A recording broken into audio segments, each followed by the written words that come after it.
नमस्कार। कानपुर वार्ता में आपका स्वागत है। मैं हूं आलोक पाल। कृपया चैनल को देखिए, लाइक कीजिए, शेयर कीजिए और सब्सक्राइब जरूर कीजिए। महाराष्ट्र और झारखंड जो कि इस समय विधानसभा चुनाव में जा चुके हैं, लोगों का ध्यान झारखंड पर उतना ज्यादा नहीं है, लेकिन महाराष्ट्र को हर कोई फोकस कर रहा है। महाराष्ट्र में दो गठबंधन मिलकर चुनाव लड़ रहे हैं। इन दो गठबंधनों में जो दो प्रमुख दल हैं वो हैं कांग्रेस और बीजेपी। सबसे हास्यास्पद बात यह है कि दोनों ही गठबंधनों में शिवसेना और एनसीपी सम्मिलित है।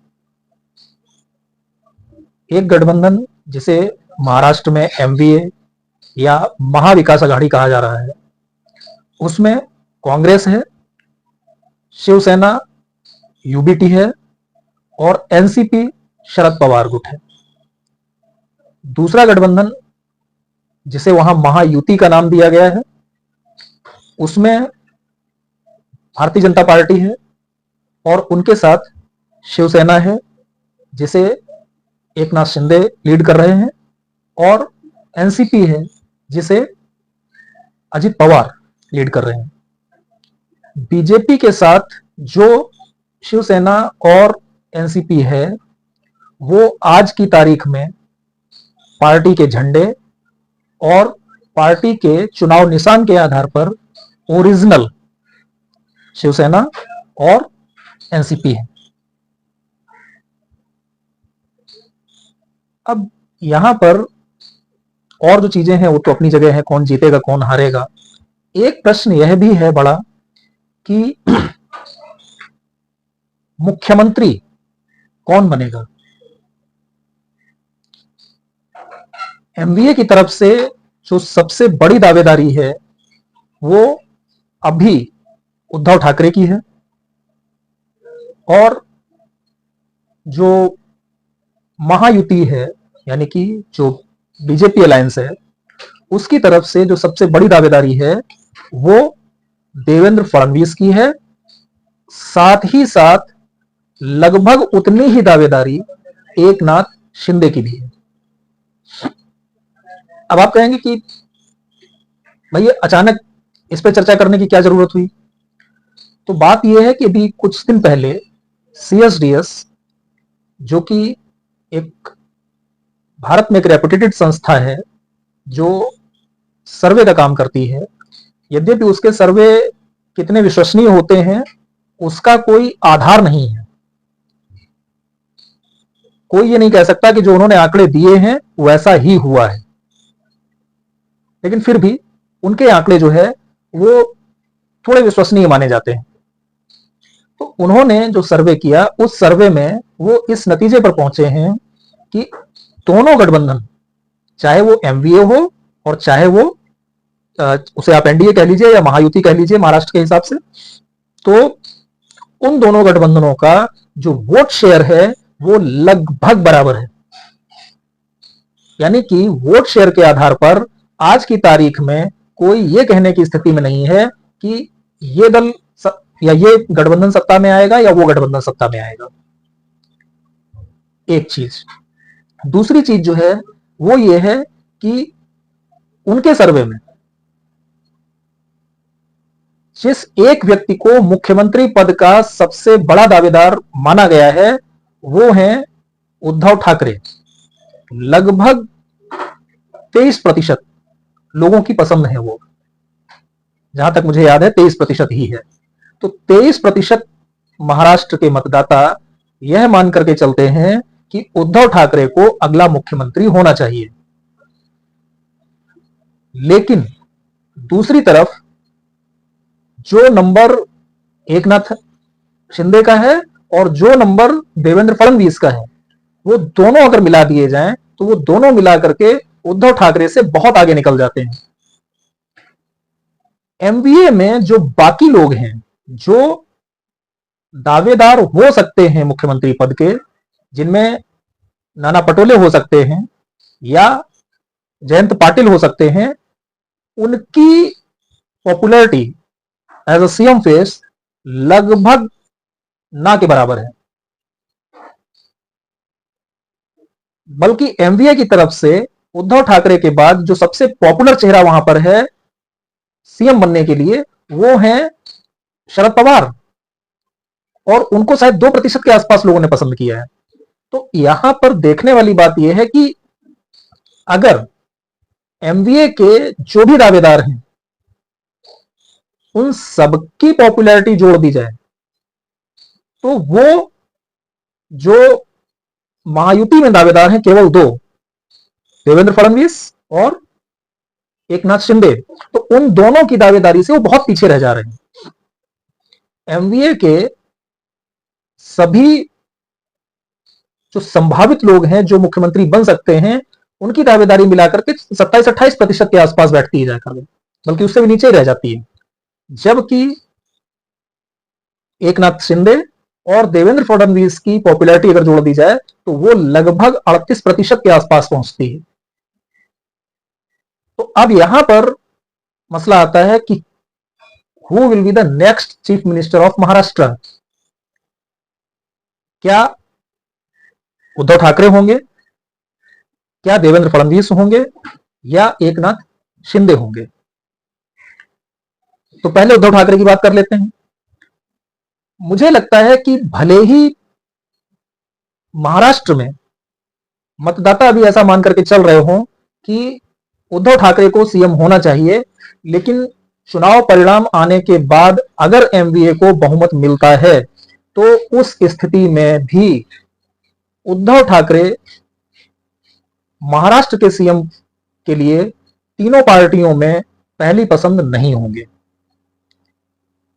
एक तो वहां पर सबसे पहली चीज ये आएगी कि जिस पार्टी को सर्वाधिक सीटें मिलेंगी उस पार्टी का सीएम होगा, और इसका जो सबसे बड़ा दुष्प्रभाव होगा, जो शिवसेना लगातार करती रही जब बीजेपी के साथ गठबंधन में चुनाव लड़ती रही है, वो संभवतः इस चुनाव में भी दिखाई पड़े कि शिवसेना इस बात का प्रयास करे कि कांग्रेस और एनसीपी उससे ज्यादा सीटें न जीतने पाए, यानी कि उनकी कुछ सीटों पर वो जो अपना मतदाता है उसको ट्रांसफर कर सकती है इनके पक्ष में, वो ना करें, या इस तरह का कोई माहौल बने कि जो शिवसेना यूबीटी है उसका कोई व्यक्ति जो आज पार्टी में है और कल टिकट ना मिलने पर उन सीटों से चुनाव लड़ जाए विद्रोही उम्मीदवार के रूप में, जहां से कांग्रेस या एनसीपी चुनाव लड़ रही है।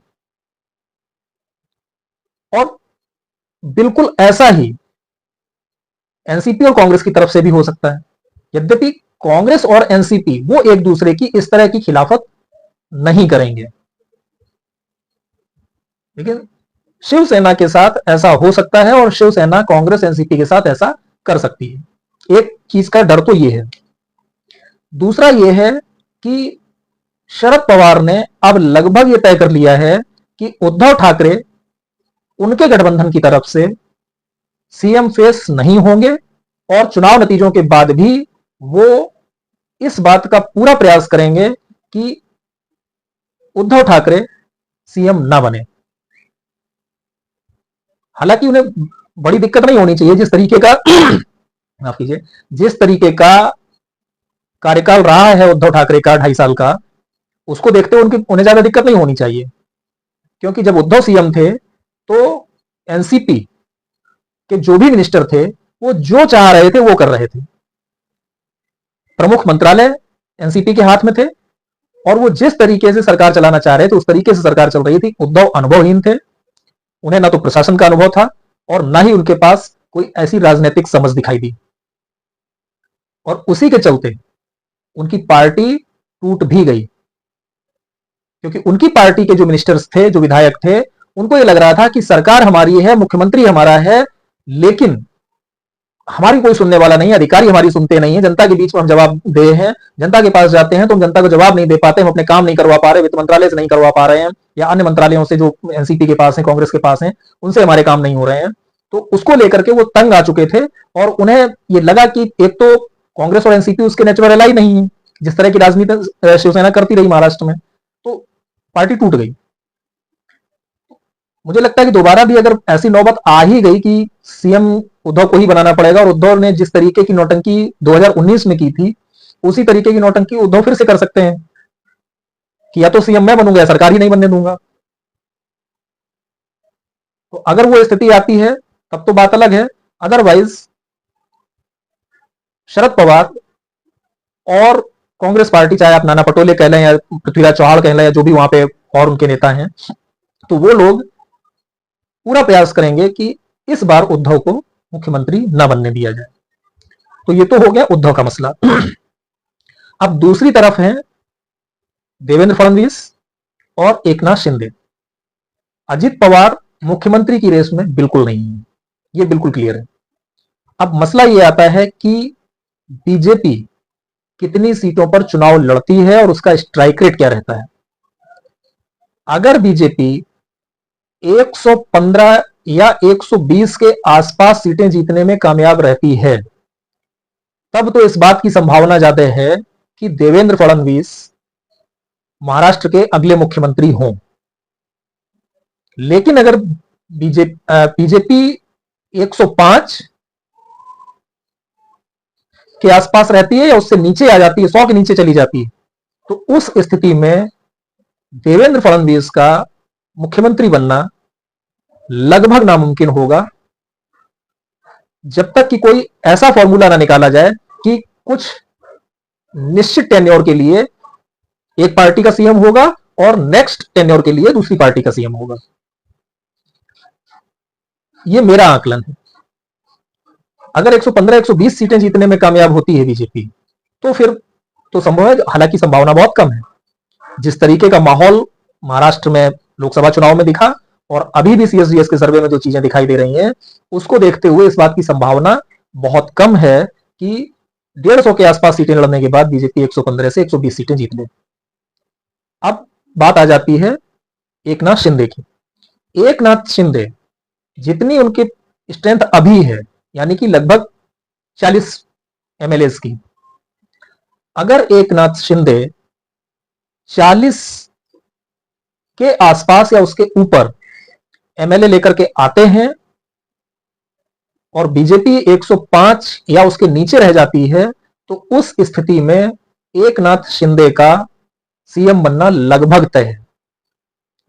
लेकिन अगर स्थिति इस तरह की होती है कि बीजेपी 70-75 सीटों के आसपास आ जाती है या 80 सीटों के आसपास आ जाती है, 40-42 या 45 तक सीटें एकनाथ शिंदे जीत जाते हैं और अजित पवार गुट भी 30-35 तक सीटें जीतने में कामयाब हो जाता है, तो उस स्थिति में अजित पवार भी इस बात का दावा कर सकते हैं कि पिछली सरकार में लगभग शिवसेना यानी कि शिंदे गुट के और अजित पवार के बराबर विधायक होने के बावजूद हमने समर्थन दिया था, तो इस बार आप हमको समर्थन दीजिए।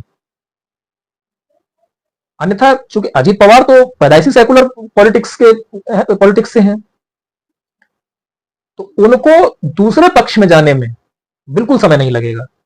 कुल मिलाकर मैं कहना यह चाहता हूं कि अगर एकनाथ शिंदे की शिवसेना और भारतीय जनता पार्टी मिल करके 145 सीटों से नीचे रह जाते हैं, या 145 से नीचे का मतलब यह कि 2-3-5 सीटों की बात अलग होती है, लेकिन अगर वो 130-125 पर जाकर के अटक जाते हैं और दूसरी तरफ अजित पवार के पास 30 से 35 विधायक आ जाते हैं, तो उस स्थिति में महायुति को अजित पवार को भी सीएम बनाना पड़ सकता है, जिनका नाम अभी दूर दूर तक चर्चा में नहीं है। तो मुझको लगता है कि बहुमत मिलने की स्थिति में महायुति की तरफ से तीनों लोगों की दावेदारी, देवेंद्र फडणवीस, एकनाथ शिंदे और अजित पवार, बहुत मजबूत होगी। कोई किसी से कम नहीं पड़ेगा, सिवाय तब के जबकि बीजेपी 115 से 120 सीटें जीतने में कामयाब हो जाए। जबकि दूसरी तरफ उद्धव ठाकरे जो अभी सबसे मजबूत दावेदार दिखाई पड़ रहे हैं, उनकी दावेदारी बहुत कमजोर होगी चुनाव के बाद। चुनाव के पहले हो सकता है कि माहौल बना रहे, इसके चक्कर में कांग्रेस या एनसीपी या खुद शिवसेना ज्यादा हंगामा ना करे। शिवसेना तो हालांकि बहुत वोकल है इस विषय पर, लेकिन चुनाव के बाद उद्धव ठाकरे सबसे कमजोर दावेदार होंगे। और अगर उनकी सीटों की संख्या भी कम रह गई, उनकी सीटें 25 या 30 के आसपास रह गई, तो उस स्थिति में तो आप तय मानिए कि उद्धव ठाकरे को तो किसी कीमत पर महाराष्ट्र का सीएम नहीं बनाया जाएगा। तो अभी के हिसाब से मैं यह कह सकता हूं कि उद्धव ठाकरे के चांस जो प्रमुख चेहरे चर्चा में हैं, उनमें सबसे कमजोर है। और सबसे मजबूत जो चांस है वो है एकनाथ शिंदे का। आप इस पर अपनी राय जरूर रखें, खासतौर से वो लोग जो महाराष्ट्र में हैं या महाराष्ट्र की पॉलिटिक्स को कवर कर रहे हैं। इस चर्चा में जुड़ने के लिए बहुत बहुत धन्यवाद। आपसे अनुरोध है कि इस चैनल को सब्सक्राइब जरूर कीजिए। बहुत बहुत धन्यवाद। नमस्कार।